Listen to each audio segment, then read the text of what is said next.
Hello students, hope you are fine. As I have already told you that I will complete political science and international relation series within 80 days. So जैसे मैंने बोला कि मैं 80 days में ये पूरी political science की series complete कर दूंगा. So today we will discuss Western political thought and we will discuss one of the main political thinker Machiavelli. Machiavelli is also my favorite political thinker. So, without wasting any time, let's start.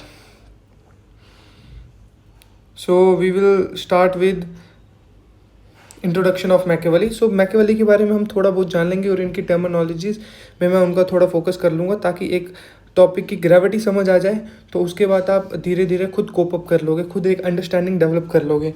So Machiavelli को हम बोलते हैं father of political science. नहीं, father of modern political science. Modern political science, father of political science तो हम किसको बोलते थे? एरिस्टोटल को. सो जैसे उनका जो काम है, जो वर्क था उनका, वो था मतलब जो किताब थी उन्होंने द प्रिंस में एक द प्रिंस और डिस्कोर्स ऑन लेवी, ये दो किताबें थी. 2 3 4 किताबें थी बट ये दो जो किताबें थी इंपॉर्टेंट थी.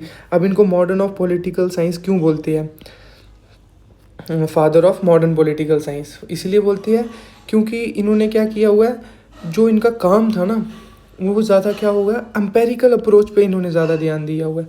एम्पेरिकल अप्रोच का मेन फंडामेंटल ये होता है कि वो ज़्यादा प्रैक्टिकलिस्टिक हो जाती है, कि वो ज़्यादा एक्सपेरिमेंट पे बिलीव करते हैं रादर देन व्हाट इज़.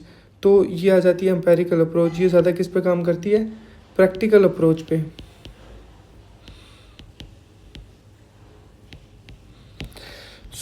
जैसे मैकेवली ने किताबें दी हुई है, प्रिंस दी हुई है और अपना द डिस्कोर्स दिया हुआ है. वो यही था कि उन्होंने क्या किया था, ये जो क्लासिकल्स थे और ये जो क्लासिकल थिंकर्स थे, इनकी जो एक ये था क्या, ये आइडियोलॉजीज़ दी थी.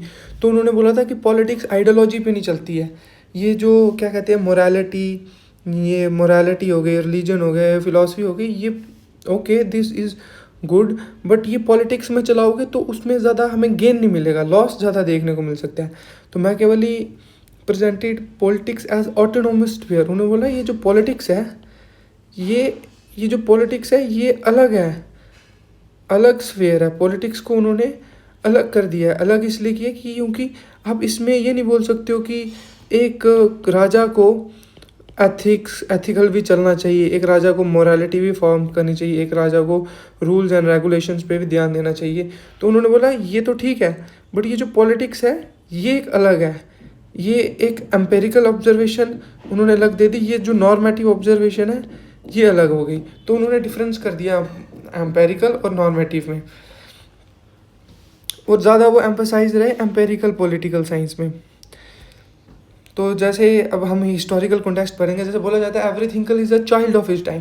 तो Machiavelli is also known as a child of his time. क्यों? क्योंकि जो उनका कंटेम्प्रेरी, जो उनका प्रेजेंट टाइम था, जब ये हम मैकेवली के बारे में पढ़ेंगे, मैकेवली का जो टाइम था वो था 1469 का. ये जो मॉडर्नाइजेशन स्टार्ट हुई, ये रेनेसा का टाइम था. रेनेसा का क्या मतलब हो जाता है? रीबर्थ. रीबर्थ किसका? रीबर्थ हो गया नॉलेज का, रीबर्थ हो गया था उस टाइम पे आर्ट का, लिटरेचर का, साइंस का. तो ये मैकेवली ने उस कॉन्टेक्स्ट को देखा कि इस टाइम पे क्या ग्रो हो रहा है. अच्छा, ये चीज़ें ग्रो हो रही हैं, और फिर क्या हो रही थी, और पॉलिटिकल में इंस्टेबिलिटी आ रही थी. जो राजा था उसका जो थ्रोन था वो संभल नहीं पा रहा था. तो उन्होंने बोला ये पॉलिटिकल इंस्टेबिलिटी आ गई. फिर वो कैसे आ रही थी? वॉर्स हो रही थी, बाहर के लोग इन्वेजन कर रहे थे, फॉरेनर का इन्वेजन हो रहा था कब्जा करने के लिए. तो वही था कि इटली उस टाइम पे बड़ा एकदम मतलब ऐसे क्योस टाइप सिचुएशन बन गई थी कि ये क्या चल रहा है. मतलब एक तरह से तो मतलब कि ये रेनेसा का पीरियड भी आ गया, और दूसरी तरह से तो ये मतलब कि पॉलिटिकल इंस्टेबिलिटी आ गई. फिर उन्होंने पॉलिटिकल इंस्टेबिलिटी के संभालने के लिए कुछ रूल्स निकाले कि क्या रूल्स होंगे जो वो फॉलो करके एक पॉलिटिकल, जो एक राजा है, वो किंग है, जो एक वो पॉलिटिकल स्टेबिलिटी बना सकता है. तो मैकेवली का वर्क वो उसमें ज़्यादा फ्लोरिश रहा. तो अब जैसे इन्होंने बताया इटली वॉज फ्रेगमेंटेड इनटू ये छोटी छोटी सिटी स्टेट्स थी, जैसे फ्लोरेंस हो गया, वेनिस हो गया, मिलन हो गया, पैपल स्टेट्स हो गया और द किंगडम ऑफ नेपल्स। तो ये छोटी छोटी क्या थी, सिटी स्टेट्स थी। इनको ऐसे बोलते हैं Republic of Florence, Republic of Venice, फिर उसको बोलते हैं duchy of Milan, PayPal states, kingdom of Naples. तो ये उस टाइम पे छोटी छोटी स्टेट्स थी। तो ये क्या था, जो मैकियावेली थे ये इन्होंने क्या काम, डिप्लोमेट और सेक्रेटरी का भी काम किया हुआ था, डिप्लोमेट और सेक्रेटरी का। और मैकियावेली ने देखा, ऑब्जर्वेशन लगाई कि एक जो स्टेट क्राफ्ट को, मतलब कि जो राजा है उसको क्या करना चाहिए, what actually king haves to do, तो rather than what ought to do. तो वो पर्सपेक्टिव देख के मैकियावेली ने अपनी अप्रोच दी। तो जैसे मैकियावेली की एक बहुत अच्छी स्टेटमेंट थी जहाँ उन्होंने द प्रिंस में ली थी, one should be brave like lion and clever like fox.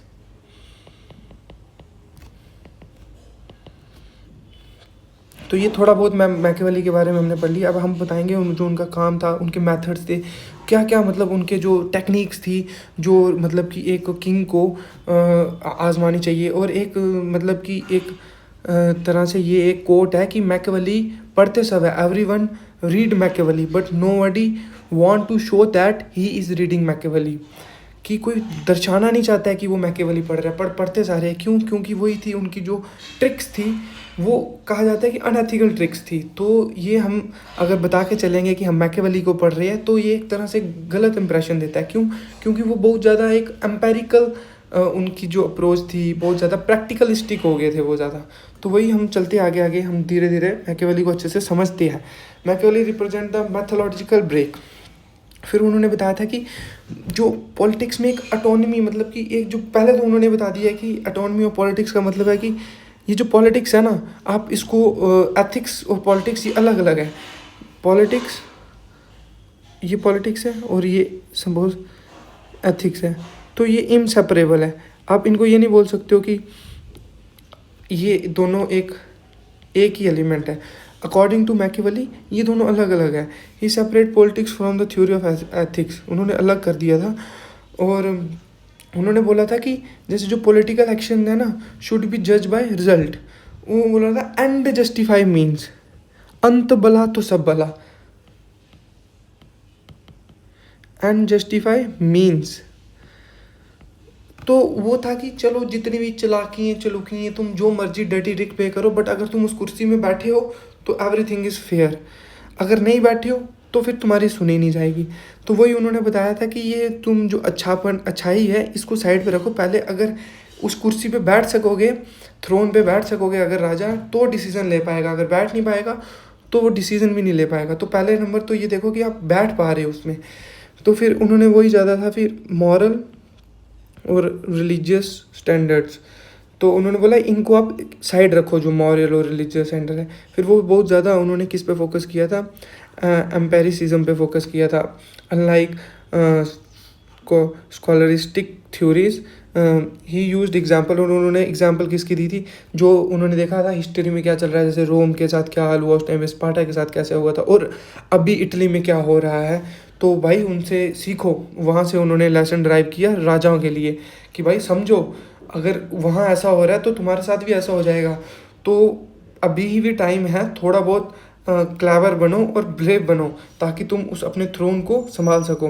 वो बहुत ज़्यादा रियलिज्म पे फोकस करती है। फोर्स उनको कहती है कि पावर जो है, ही फोकस्ड ऑन पावर मतलब कि how to gain power, human nature, इंसान का नेचर कैसा है, और ideals of justice and virtue, इन पे भी उन्होंने फोकस किया हुआ है। किसने? मैकियावेली ने। और मैकियावेली ने ये एक और चीज़ बात बोली है कि जो ह्यूमन है, ह्यूमन का फॉर्चूना बहुत काम करता है उसके साथ, मतलब कि लक का बहुत बड़ा रोल होता है लाइफ में। Luck play a very vital role in life, कि अगर इंसान की किस्मत अच्छी है तो वो अचीव कर सकता है, क्योंकि किस्मत भी इंसान के साथ होगी तभी इंसान आगे बढ़ेगा। मेहनती होगा, अगर किस्मत साथ नहीं देगी तो फिर वो डगमगाएगा। तो अब जैसे उनकी ये बुक थी मैकियावेली की, द प्रिंस, उन्होंने उसमें बताया कि रियलिज्म की but actually the reality is जो जैसे इंसान है वो ज़्यादा फोकस रहता है पावर पे, ह्यूमन नेचर पे, और ठीक है, और स्टेट क्राफ्ट है कि एक स्टेट को गवर्न करने के लिए क्या क्या पॉलिटिक्स की ज़रूरत पड़ती है, क्या क्या डर्टी ट्रिक्स खेलनी पड़ती है, एक मतलब कि अगर हमें एक गद्दी में बैठना है।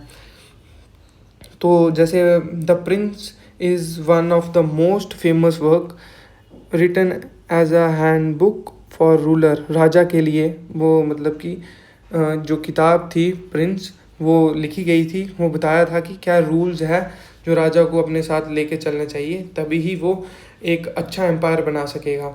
ये मैकियावेली की एक थिंकिंग थी।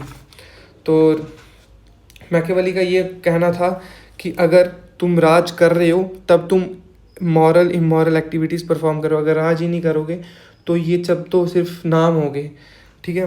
तो वैसे ही अब हम आगे बढ़ते जाते हैं, जो जैसे मैकियावेली ने बताया था कि power and authority they primary aim of the ruler, जो सबसे पहला मकसद है वो है पावर और अथॉरिटी को गेन करना, जो सबसे पहला काम है रूलर का। तो तभी वो आगे अपनी पॉलिसी फॉर्म कर पाएगा, अगर पावर नहीं होगी, अथॉरिटी नहीं होगी तो उसको कोई नहीं सुनेगा। तो पहला काम उसने बता दिया। फिर दो ये बता दिया कि legitimacy is the secondary concept, ठीक है। तो अब इसमें सबसे पहले लेजिटिमेसी को उन्होंने एक बता दिया कि this is the secondary concept. अब लेजिटिमेसी क्या मतलब हो गया इसमें, लेजिटिमेसी का मतलब हो गया अथॉरिटी टू गवर्न। तो अथॉरिटी टू गवर्न ये बाद में देखा जाएगा, पहले देखा जाएगा कि तुम्हारे पास पावर है या नहीं है। तो सबसे पहले क्या है, पावर बहुत ज़रूरी है रादर देन कि अथॉरिटी जमाओ तुम। अगर पावर और तुम्हारे पास अथॉरिटी रहेगी तो तुम खुद ही खुद वो लेजिटिमेसी को अपना लोगे। तो सबसे पहले पावर को उन्होंने बहुत ज़्यादा वो किया हुआ है, इम्पोर्टेंस दी हुई है, क्योंकि उन्होंने बताया ये प्राइमरी काम है। फिर effectiveness and the matters more than moral approval. फिर उन्होंने बताया legitimacy secondary, effectiveness and stability matter more. तो वही बोला कि अगर स्टेबिलिटी होगी तो इफेक्टिवनेस होगी, ये मैटर करती है। फिर अथॉरिटी इतना काम नहीं करती है जितनी स्टेबिलिटी अगर होगी एम्पायर में, वो ज़्यादा। फिर उन्होंने ह्यूमन नेचर के बताया मतलब कि जो व्यक्ति है उसका नेचर कैसा है, इंसान है कैसा है। एक्चुअली इंसान है सेल्फिश है, अनग्रेटफुल है, डिसीटफुल है और डरा हुआ है और एम्बिशियस है। जो इंसान है ये उन्होंने इंसान की क्वालिटीज़ बता दी है कि इंसान एक्चुअली में है कैसा है। तो और इंसान, ठीक है, मैकियावेली ने बता दिया कि ये इंसान की रियलिटी है। और उन्होंने ये भी बता दिया कि a ruler must their of rely on their loyalty but on coercion and control. तो उन्होंने बताया कि जो रूलर है उसको ज़्यादा लॉयल्टी पे भरोसा नहीं करना चाहिए कि मैं एक बहुत लॉयल रूलर रहूँगा, ये रहूँगा, वो रहूँगा। तो फिर ये है कि जो जहाँ पे तुम अपना रोल प्ले कर रहे हो ना जिस राज्य में, तो क्या पता अगर तुम बहुत ज़्यादा लॉयल चलोगे तो आपका अपोनेंट आपको हरा के थ्रोन में बैठ जाए, तो आप ज़्यादा लॉयल्टी मत दिखाओ। फिर उन्होंने बताया कि फॉर्चूना, वर्चू एंड फॉर्चूना का बहुत बड़ा रोल है। तो इन्होंने बता दिया वर्चू क्या है, quality of decisiveness, boldness, adaptability and strategical cunning. और फॉर्चूना का क्या मतलब हो जाता है, लक मैंने बताया आपको, और एलिमेंट इन पॉलिटिक्स। और जैसे ये इसने बताया कि किस्मत बहुत ज़्यादा रोल प्ले करती है। अगर अच्छी किस्मत है वो कहीं से कहीं ले जाएगी, अगर किस्मत अच्छी नहीं है तो जितना मर्जी ट्राई कर लेगा इंसान, वो आ जाके बैड लक कहीं ना कहीं उसको धकेल देगा पीछे। फिर उन्होंने बताया कि एथिक्स और पॉलिटिक्स ये दो both are inseparable. Machiavelli famously argued that it is safer to be feared than love if one cannot be। ये इनकी बहुत अच्छी एक स्टेटमेंट है मैकियावेली की। मैकियावेली ने बोला, इस स्टेटमेंट को हम हाईलाइट कर देते हैं। मैकियावेली ने बोला, मैकियावेली की जो इम्पोर्टेंट स्टेटमेंट है famous, it is safer to be fair than love, it can not be both.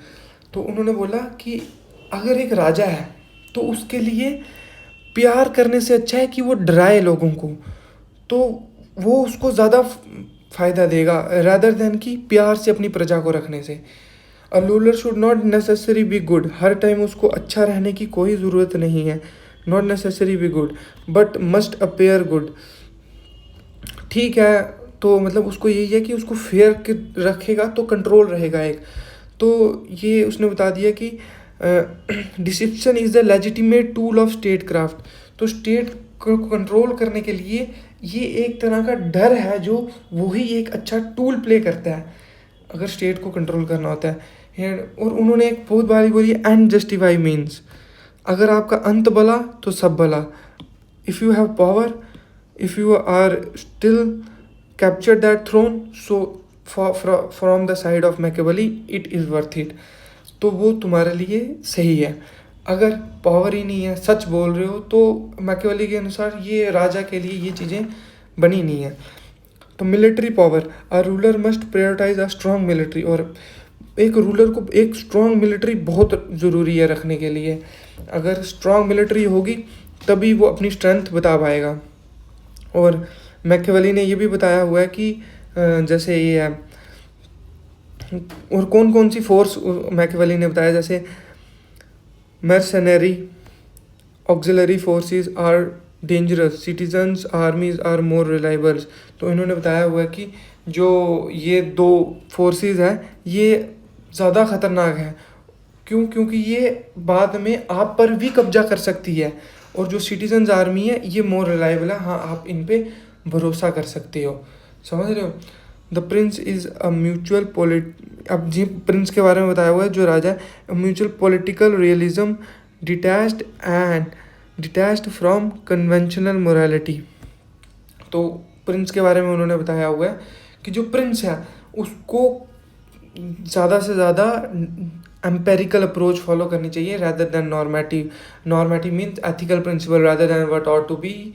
prince have to be follow rather than what is the actually right। ये सभी में जो dirty tricks play की जा रही है वो उसको समझना चाहिए, ना कि अपनी ब्लाइंड फोर्ड की एक एथिकल पार्ट फॉलो करके उसको चलना चाहिए। क्योंकि जो पॉलिटिक्स है उसमें तुम्हारे जैसे मतलब कि बहुत ज़्यादा गलत लोग आएंगे, वो तुम्हें आराम से गिरा देंगे। तो तुम्हें उनसे बचने के लिए गलत चीज़ों का प्रयोग करना चाहिए। गलत मीन्स कि एंड जस्टिफाई मीन्स जो तुम्हारी कुर्सी को बचाने के लिए जो भी चीज़ें होगी वो सब सही है अकॉर्डिंग टू मैकेवली। फिर आ जाता है इनकी अगली किताब आ जाती है डिस्कोर्स ऑन लेवी रिपब्लिकनिज्म। तो इन्होंने इसमें पूरा बताया हुआ है कि जो इस किताब में इन्होंने बताया रिपब्लिकनिज्म की मतलब कि पब्लिक को कंट्रोल कैसे करने की ये आइडियोलॉजी दी हुई है। और रिपब्लिक के बारे में इन्होंने बताया हुआ है। अब रिपब्लिक जो है वो क्या है, मतलब कि ये देखा जाएगा कि रिपब्लिक फॉर्म ऑफ गवर्नमेंट होती है वो एक इलेक्टेड फॉर्म ऑफ गवर्नमेंट होती है, मोर स्टेबल होती है, उसमें फ्रीडम मिलता है, उसमें एक लीडरशिप होती है और यू कैन मतलब trust that form of government. तो वही है इन्होंने बता दिया कि जैसे ये है इसमें इस फिलॉसफी में इन्होंने बताया हुआ है जैसे रिपब्लिकनिज्म वर्सेस प्रिंसिपैलिटी। तो अब इन्होंने बताया कि रिपब्लिक वर्सेस प्रिंसिपैलिटी। और रिपब्लिक क्या आ जाता है, ये एक आप मान सकते हो जैसे कि हेड ऑफ स्टेट हो जाता है, इज़ इलेक्टेड, मतलब कि इसमें ज़्यादा स्टेबिलिटी होगी रिपब्लिक फॉर्म ऑफ गवर्नमेंट में, ठीक है, स्टेबिलिटी आ जाएगी और ज़्यादा फ्रीडम मिलेगी और लीडरशिप और मतलब कि broader perspective of the citizens रहेगा मतलब। और फिर प्रिंसिपैलिटीज़ को इसने क्या किया हुआ है उससे वो किया हुआ है। प्रिंसिपैलिटीज़ का क्या आ जाता है, प्रिंसिपैलिटीज़ में आ जाता है कि क्या क्या मॉरल वैल्यूज़, ठीक है, जो पब्लिक होल्ड करती है, values of individual hold for a community as a whole. तो वही इन्होंने बताया हुआ है। जैसे ये इन्होंने बताया रिपब्लिक्स, मैकियावेली ने बोला republics are the more stable and free because they allow broader perspective क्योंकि अब इसमें चेक्स एंड बैलेंस हो जाती है पावर में, क्योंकि जब रिपब्लिक द्वारा वो हो जाएगा तो वही है। अब जो प्रिंसिपैलिटीज़ है इसमें एक ट्रैनी फॉर्म हो जाए, इसमें इंस्टेबिलिटी क्रिएट होगी। वही उसने बताया वो क्यों, क्योंकि उन्होंने देखा ना रोम में क्या चल रहा था और अपने आगे पीछे उस टाइम पे जो कंटेम्परेरी टाइम था उनका उधर उन्होंने आगे पीछे देखा और फिर ये अपना पर्सपेक्टिव दिया। फिर आता है Roman is presented as a model of republic greatness. फिर आता है कन्फ्लिक्ट एंड लिबर्टी।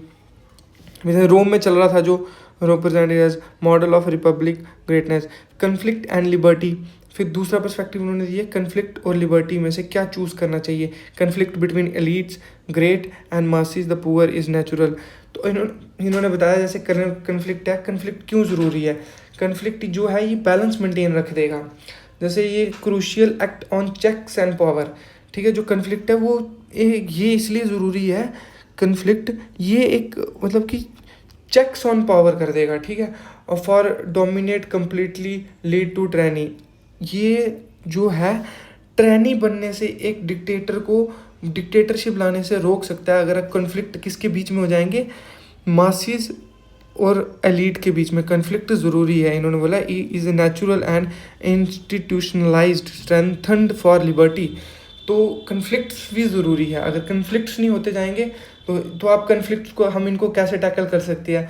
लिबर्टी को हम डिबेट से कर सकती है, डिसीजन से कर सकती है, नेगोशिएशन से कर सकती है।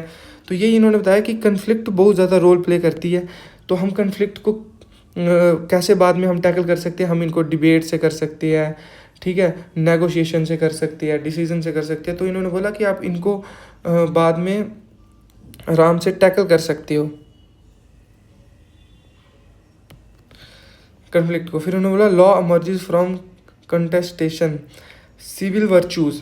अब सिविल वर्चू क्या हो गया, तो सिविल वर्चू आ जाता है cultivation of qualities and values, qualities और values for a community as some whole. Republic हो जाता है पीपल होल्ड द पावर। तो सिविल वर्चूज़ आ जाती है जैसे citizen must be active, patriotic and willing to be defend the republic. तो वो अपना जो उनका लोकतंत्र है उसको बचाने के लिए जो क्वालिटीज़ है, what are the necessities qualities are required to protect the republic, that is called civil virtue. Civil virtues में नॉर्म्स, टर्म्स, कंडीशंस जो एप्लीकेबल होते हैं वो आ जाती है। फिर उन्होंने बोला और करप्शन, जो करप्शन है वो डिक्लाइन कर देगी।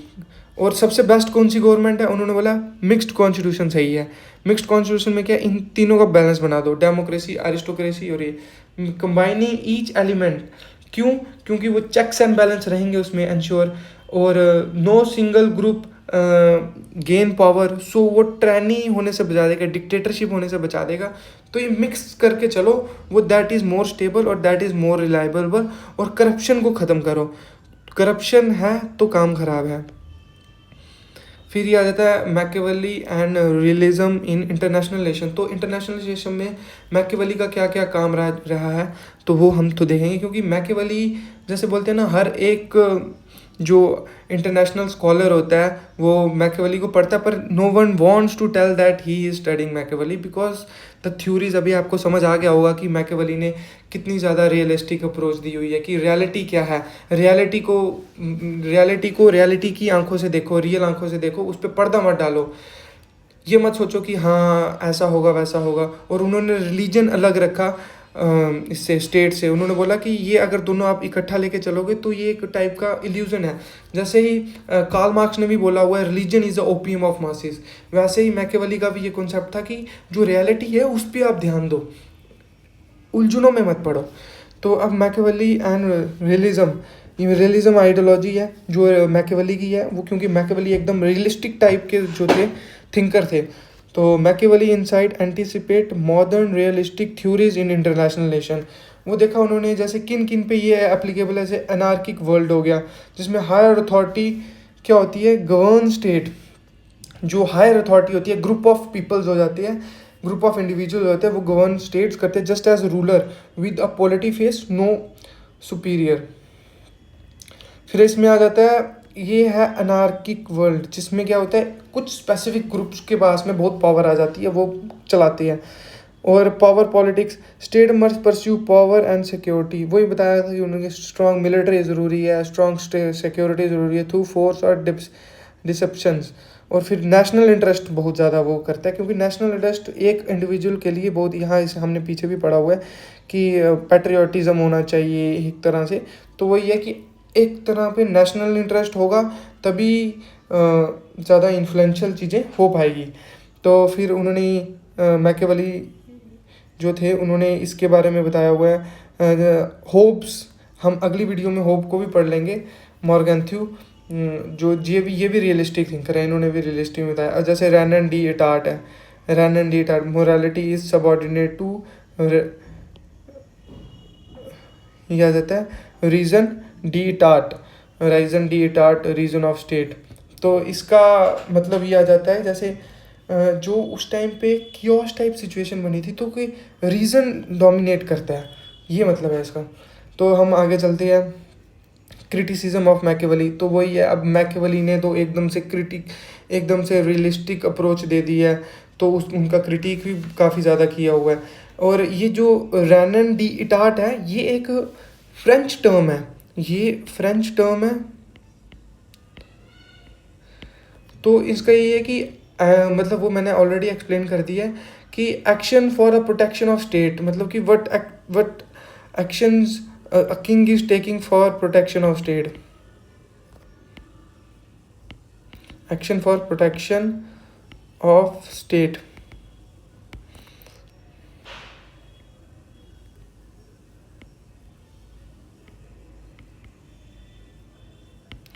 फिर क्रिटिसिज्म ऑफ मैकियावेली का हो गया। मैकियावेली क्रिटिक्स आर्ग्यूज दैट, जो मैकियावेली की क्रिटिक है उन्होंने बताया कि यार जो इनका जो ओपिनियन है वो इन्होंने काफ़ी ज़्यादा एक तरह से वायलेंस टाइप बताया हुआ है कि यार ठीक है, हमें रियलिस्टिक एम्पेरिकल अप्रोच फॉलो करनी चाहिए, बट ये काफ़ी एथिक्स को इन्होंने साथ में नहीं लिया, काफ़ी ज़्यादा ग्लोरीफाइड डिसिट वायलेंस एंड ट्राइनी, काफ़ी ज़्यादा इनको इन्होंने बहुत ज़्यादा वो कर दिया, नहीं ग्लोरीफाई कर दिया। और his name rise in the term of Machiavellian to denote unscrupulous manipulation. तो वही है, मैंने आपको पहले बताया कि सब पढ़ते हैं पर कोई बताना नहीं चाहता, क्यों? क्योंकि एक ही तरह का विलन की टाइप की इनको, अब जैसे ही मैकियावेली का नाम आता है ना तो एक विलन की इमेज क्रिएट होती है दिमाग में। तो ये है कि अब इन्होंने एथिक्स लिया नहीं साथ में, तो हर मतलब कि थिंकर्स है, इंडिविजुअल भी ये सोचता है कि यार ऐसा नहीं करना चाहिए, बट जो रियलिस्टिक है वो इन्होंने पूरा बता दिया कि क्यों नहीं करना चाहिए, क्या रियल कारण है। फिर इन्होंने प्रिंस बता दिया, डिस्कोर्स है जो इनकी बुक्स है उनमें इन्होंने पूरा बता दिया है। जो इन्होंने क्या किया, टेंशन्स जो चल रही है पूरा, मोनार्चिकल, प्रैग्मेटिज्म, रिपब्लिक, लिबर्टी, पूरा अच्छे से मैंने ऑलरेडी ऊपर एक्सप्लेन कर दिया। और जैसे ये इनका ये है पेसिमेटिक व्यू ऑफ ह्यूमन नेचर। पेसिमेटिक, तो इसका क्या मतलब हो जाता है? पेसिमेटिक, तो पेसिमेटिक का आ जाता है negative outlook rather than positive, negative outlook है, मतलब बहुत ज़्यादा इन्होंने एक नेगेटिव ओपिनियन बना दिया है। ये बहुत ज़्यादा एक तरह का pessimistic view of human nature seen over the, ये आ जाता है cynical and distrustful human goodness. और फिर आता है इंस्ट्रूमेंटल रियलिटी। अब इंस्ट्रूमेंटल रियलिटी जो रियलिटी है वो इन्होंने पूरी बताई है, और राइट्स वगैरह पे नहीं ध्यान दिया हुआ है, एकदम से मोरालिटी वगैरह इनको इन्होंने मतलब कि एक तरह से नेगलेक्ट कर दिया, neglect justice, right, morality, individual ethics, ये सब इन्होंने वही रिलीजन, ह्यूमन मतलब कि ह्यूमन क्रिटिक्स, ये सब इन्होंने पीछे रख दिए, इनको इन्होंने यूज़ नहीं किया। अगर मैकियावेली एथिक्स को साथ में लेके चलते, बट वो कहते हैं कि अगर हम एथिक्स को साथ में लेके चलेंगे तो एथिक्स में हम किसी का गलत होते हुए नहीं देख सकते हैं। Suppose if there is one king who is governing one kingdom, so if Machiavelli policy is not implied, so king ethical follow करेगा, तो जो उसका अपोनेंट होगा वो उसको पीठ पीछे छुरी दे के भी मार सकता है, वो उसका थ्रोन ले सकता है। तो उसने यही बोला है कि देखो, समझो उस टाइम पे क्या चल रहा है, तो उसी टाइम की प्रेजेंट कॉन्टेक्स्ट जो चल रहा था उसको उन्होंने देख के ये अप्रोच दी है। पेसिमिस्टिक अप्रोच है उनकी बड़ी।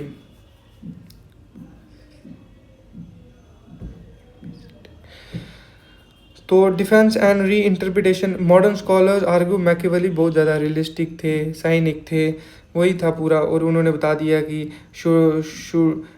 Politics as it's not as should be, the Prince may have been a satirical work और desperate attempts to regain favour with Medici. अब इसका क्या मतलब हो जाता है? मेडिकी का ये इसका मतलब हो जाता है फैमिली। जो प्रिंस है have been a satirical work और desperate attempt to regain favour with मेडिकी.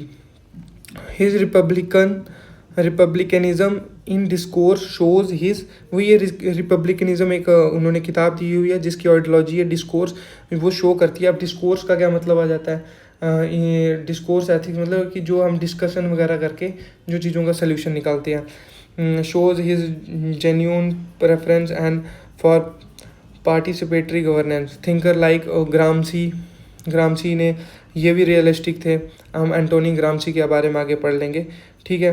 तो वही अब जो ये अब ऑलरेडी मैंने डिस्कस कर दिया सारा. मैकियावेली के जो आइडियाज़ थे, क्या क्या रेलेवेंट लीडरशिप के, उन्होंने बोला कि behaviour of the king, political leader, world wide practice element, Machiavelli strategies, balancing fair और लव. उन्होंने बोला अगर मेरे को फेयर और लव को चूज़ करना पड़े, मैं फेयर को फर्स्ट प्रेफरेंस दूंगा, लव को बाद में. किंग को डराना ज़्यादा ज़रूरी है रैदर देन डूइंग लव. फिर वही national interest and security. His emphasize on power and politics resonates in modern international relation, specially realism. फिर वही डेमोक्रेटिक थ्योरीज है जो उनकी, वो एक डेमोक्रेटिक थ्योरी जो उन्होंने बताया हुआ कि मिक्स फॉर्म ऑफ गवर्नमेंट है वो अच्छी है रैदर देन की एक. तो डेमोक्रेटिक थ्योरी में वही बताया हुआ है कि जो conflict institution and civil anticipation, modern constitutionalism and pluralism. Constitution का मीनिंग कहा जाता है कि लिमिटेड फॉर्म ऑफ गवर्नमेंट, ज़्यादा आर्बिट्रेरीनेस नहीं होनी चाहिए, ट्रैनी नहीं होनी चाहिए, तभी स्टेबल गवर्नमेंट रहेगी. फिर पब्लिक एडमिनिस्ट्रेशन में उन्होंने बताया important of effective result oriented governance mirror his pragmatic approach. फिर उनका था पॉलिटिकल कम्युनिकेशन. ये पब्लिक एडमिनिस्ट्रेशन में उन्होंने बताया हुआ है कि राजा को अपनी गद्दी संभालने के लिए एक पब्लिक पॉलिटिकल कम्युनिकेशन, जो उसके आइडियाज़ होते हैं, एक विजनरी लीडर होना चाहिए और उसको पूरी एडमिनिस्ट्रेशन चलाने के लिए क्या क्या नीतियाँ बनानी चाहिए, वो सारा इन्होंने उसको पूरा बताया हुआ है. जो आज के टाइम पे रेलेवेंस है, ये सब हमें मैकियावेली से सीखा है. इन सब को हम आज के टाइम पे यूज़ कर सकते हैं. जैसे पब्लिक एडमिनिस्ट्रेशन कैसे चलेगी, पॉलिटिकल कम्युनिकेशन कैसा होना चाहिए. अभी भी हमारे जितने भी फॉरेन पॉलिसी मेकर्स है, जैसे हमारे IFS जितने भी ऑफिसर्स हैं और फॉरेन मिनिस्टर्स है, ये सब यूज़ करते, बट बताता कोई नहीं है ये दे आर यूजिंग. क्योंकि पॉलिटिक्स एक तरह की गेम है जिसमें डर्टी टिक्स खेली जाती है अपने आप को आगे दर्शाने के लिए, बट बताएगा कोई नहीं कि हम ऐसा कर रहे हैं. तो वही है. अब जैसे पॉलिटिकल साइंस और इंटरनेशनल रिलेशन में मैकियावेली का क्या क्या रेलेवेंस है, वही कंपैरेटिव पॉलिटिक्स में आप इनको यूज़ कर सकते हो, इंटरनेशनल रिलेशन में यूज़ कर सकते हो. और कौटिल्य ने अर्थशास्त्र दी हुई है, तो बोला जाता है कि ये दोनों एकदम मतलब इनका जो वर्क है आपस में, वो जब हम इंडियन पॉलिटिकल थॉट पढ़ेंगे उसमें हम पूरा ये रिलेट कर देंगे. तो थोड़ा इसको अच्छे से तब तक के लिए इनके शॉर्ट नोट्स बना देना, क्रिप्स करके रख लेना. तो जब कौटिल्य पढ़ेंगे एक बार मैकियावेली को भी, इनकी 2-3 लाइनें थी, one should be brave like lion and clever like fox, वो हो गया. तो वो फेयर और लव के बीच में अगर हम एक चीज़ चूज़ करना चाहोगे तो हम फेयर को चूज़ करेंगे रादर दैन चूजिंग लव. तो ये 2-3 चीज़ें हैं. रैनन डी एटार्ट, रीज़न डी एटार्ट का ये मतलब आ जाता है कि रीज़न है जो वो डोमिनेट करेगा, ठीक है ना. तो ये फ्रेंच वर्ड है. इसमें है क्या कि action for protection of the state, कि क्या क्या आपने एक्शन लिया for the protection of the state. तो ये फ्रेंच वर्ड है कि जो राजा ने एक्शन लिया है अपने इंटरेस्ट के लिए वो सही है, रादर देन झूठ बोल दिया वो भी सही है. रेजन डी एटार्ट का मतलब है अगर suppose interest, any action for the interest of state, action for protection of state, protection of state, कोई भी एक्शन जो स्टेट के बचाने के लिए लिया हुआ है वो एथिकल है, वो जस्टिफाइड है, क्वेश्चनेबल नहीं है एज बाय मैकियावेली. तो फिर हम कंक्लूजन लिखेंगे. कंक्लूजन कोई भी आंसर का लिखना है तो वही ये आपने जितना भी पढ़ा है उसको सारे कंक्लूड कर सकते हो कि वाटरशेड मूवमेंट है. वाटरशेड मूवमेंट ये एक टर्निंग पॉइंट है पॉलिटिकल थ्योरी का, ठीक है. एथिक्स आ जाता है, पढ़ा है हमने, रिलीजन पढ़ा, तो emphasising power, pragmatism, exploring both princely and Republic form of government. He let the foundation of modern political science, दो ऑफन क्रिटिसाइज फॉर एमोरलिज्म. तो इसको क्रिटिसाइज किया गया, बहुत एमोरल थिंकर था ये. His insights remain indispensable for understanding the realistic of power. Amoralism का मतलब मॉरलिटी यूज़ नहीं किया, मॉरल प्रिंसिपल्स नहीं, एथिक्स नहीं है। एथिक्स मतलब सही गलत का फ़र्क ही नहीं है किया इन्होंने, गलत ही गलत बता दिया कि गलत रहो गलत रहो गलत रहो, ये नहीं बताया कि सही रहो सही रहो सही रहो। ये मतलब हो गया एमोरलिज्म का। तो indispensable for understanding the realities of power and governance, तो understanding the realities of powers and governance. अब पॉलिटिकल साइंस इंटरनेशनल रिलेशन वाले स्टूडेंट के लिए मैकेवली बहुत ज़्यादा इम्पॉर्टेंट है, क्योंकि इनकी जो नॉर्मेटिव पॉलिटिक्स की फ़िलासफ़ी है, ठीक है, कैसे नॉर्मेटिव पॉलिटिक्स इन्होंने यूज़ नहीं किया है, और एम्पेरिकल पॉलिटिक्स पे ये जो थे एक्सपीरियंस बेस्ड वाली पॉलिटिक्स थी, जो रियलिस्टिक पॉलिटिक्स थी, इनका एक वर्क है, उस पर पूरा इन्होंने दर्शाया हुआ है। जैसे स्टेट क्राफ्ट हो गया, डिस्कोर्स एथिक्स हो गया, making the central for the world political theory and international relation. तो ये एक सेंट्रल थीम है इनकी। तो आप इसको ऐसे कंक्लूज कर सकते हैं, बता सकते हैं मैकियावेली था ये एक रियलिस्टिक था और एमोरल थिंकर था, बट ये क्रिटिक को कंक्लूजन में कम यूज़ करना है, रैदर देन शोइंग कि प्रेजेंट कॉन्टेक्स्ट में हम मैकियावेली का यूज़ कहाँ कहाँ कर रहे हैं। और मैकियावेली ने जो स्टेट क्राफ्ट की किताब दी थी, उसमें उन्होंने पूरा रियलिटी बताया कि स्टेट को कैसे गवर्न करना चाहिए। ओके, तो आज के लिए बस इतना ही। तो अब मैं नेक्स्ट वीडियो लाऊंगा, उसमें मैं होप्स को पूरा कंप्लीट करा दूंगा, और थॉमस होप्स, फिर उसके बाद लोग और जीएस मिल नेक्स्ट वीडियोज़ में आते रहेंगी। तो चैनल को लाइक और सब्सक्राइब कर दो। जय हिंद।